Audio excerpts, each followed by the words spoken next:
Hello, and welcome to another edition of Hazlitt Media Productions. I'm Julian Lockneat. And I'm Alex Kolar. First off, we'll hear about new clubs, some senior activities, and how our musical is progressing. Then we'll wrap it up with winter sports. Stay tuned. We'll be right back.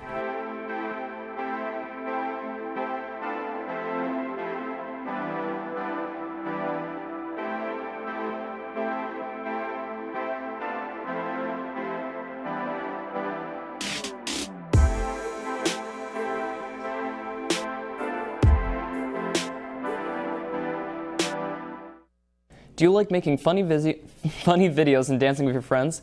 If you do, Tik Tok Club is for you. The popular app TikTok has taken the social media world by storm with 14.3 million users worldwide. We talked with some students on the council to learn more information on the new club. So it's like a platform, I guess, that you can just like make videos and express yourself. I was just priced for yearbook, and she saw this article in the New York Times, and it was about a different school that had a club like this, and she's like, you guys should totally do this. So we make it like, we all obviously want to get famous, so I guess get a good like fan base.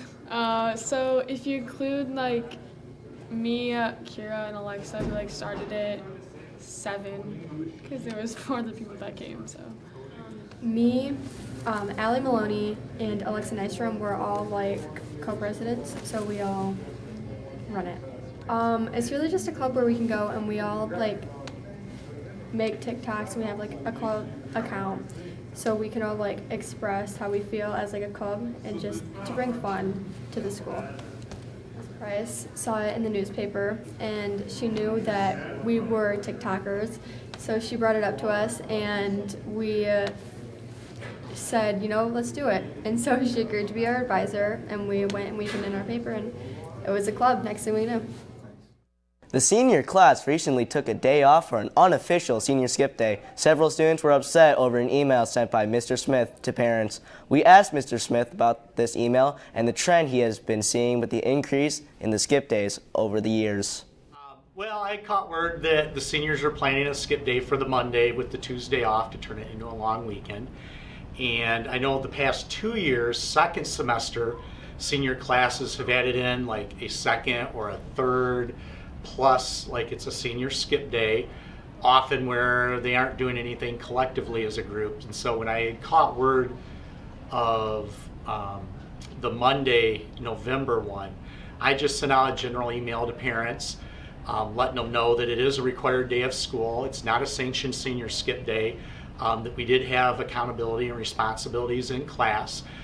In the end, it was a private matter between them and their student, but they should know that it's not a sanctioned day by the school, and this has been becoming a growing problem with seniors skipping and just calling them senior skip days in recent years, and it's starting to have a tangible impact on their focus and staying current with work when those things happen.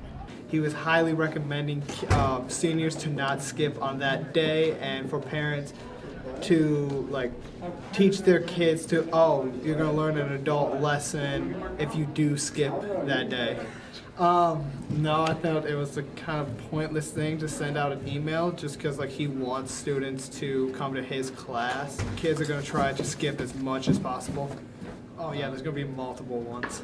Of course, the administration is going to get upset if seniors have a lot of skip days, because a lot of skip days, and some kids end up having more days than what is required. Since I know it's like 13 days you can skip, and if you have more than 13 days, they're going to get a credit withheld.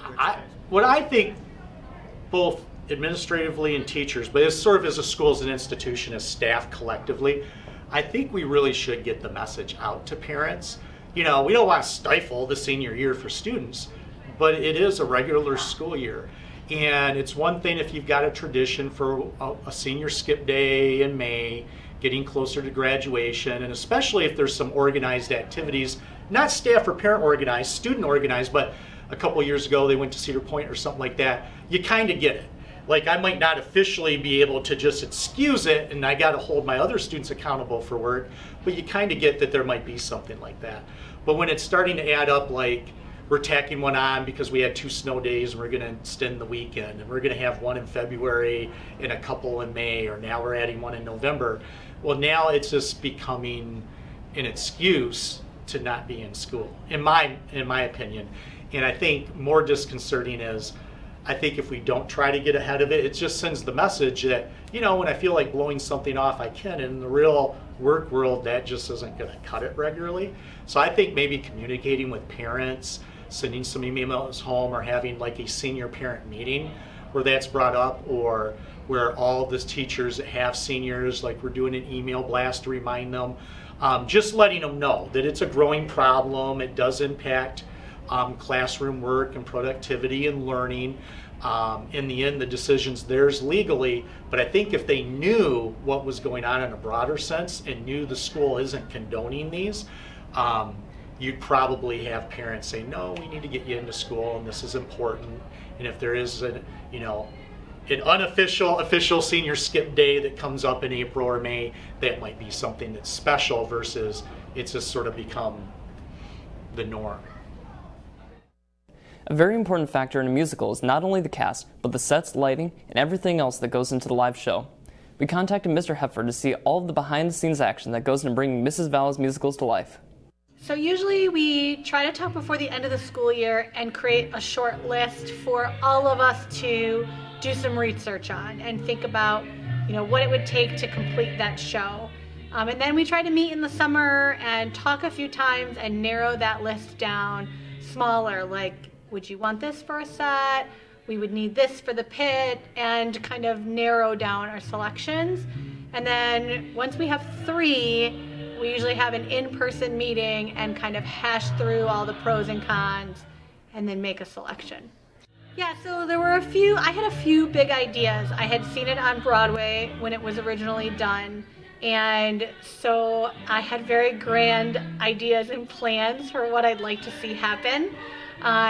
So we kind of started from that and then talked about what's realistic, what we can do in our space. A lot of things that they do in professional theater, we don't have the technology or the space for. So then modifying those ideas. YouTube and the internet's a great source for inspiration. You might see something that you like or a picture of something, and then you can modify that to fit your space. So it's kind of this whole collection of ideas, and then I'll present those to Mr. Hepfer, and then he kind of is off to the races. He adds his own things and his own ideas, knowing kind of big picture what I'm after, and then he gets to add his touch, and of course all the math and the skills that come with being able to build a safe space and put it together for the actors and actresses. Some shows are really small, some shows like this one are pretty big. Student crew for this is imperative. There's absolutely no way I could do a production like this without them. They run all aspects of the show. They run lighting, they run sound, they run follow spots, any of the scenery movements. They're helping to build scenery, they're helping, every element that puts a show like this together, they work on. I work lighting for the Addams Family, so I'm in the booth and I control what's going on at the board and what's going on with the stage lighting-wise. I'm doing stuff with gels currently, so we're making it very colorful on the stage so that you can see their faces.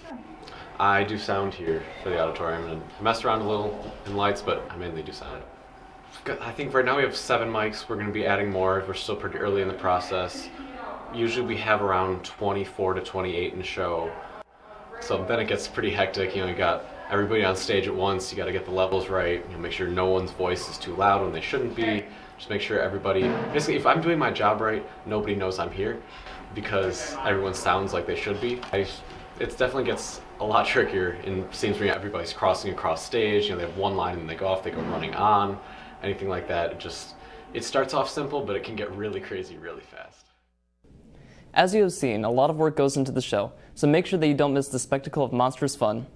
Production weekend is in less than 2 weeks. Tickets are now open on the Hazel website for the showings on Friday the 22nd at 7:30 and Saturday the 23rd at 2 and 7:30. The show looks to be interesting and funny, a show that everyone can enjoy. We hope to see you there. The winter sports are starting. Many athletes are excited and preparing for upcoming seasons. We talked to some wrestlers to see what they're looking forward to and their goals for this winter. I'm excited for the competition this year. I feel like we'll do really good. How do I want it to go? Good. I want it to go really good. I feel healthy. I think it'll go very well considering last year I got hurt midway through. I think it'll be a lot better this year. I wanted to win and make it to state. I like using the blast double. It's my favorite move. Why? Because it's just fun to hit and it's like fun to slam people. I'm just excited to get out there on the mat and have fun. To at least get close to qualifying to regionals. Really like slamming people. My main goal this year is to make the states. Whether I place in it or not, I would love to make it there. I'm excited to kind of learn about wrestling because it's my first year. One of our teams finished their season last week. We caught up with some of the runners.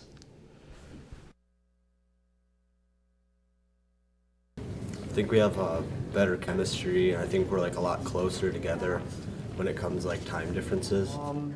We've just saw what's different about this year's team compared to past teams is we're a more complete team and we have a lot more depth than we usually do. Congratulations to the boys for finishing third in the state. Thanks for tuning in to another production of HMP Tuesday News. I'm Alex Kolar. And I'm Julian Lockney. Have a great week, Hazlitt.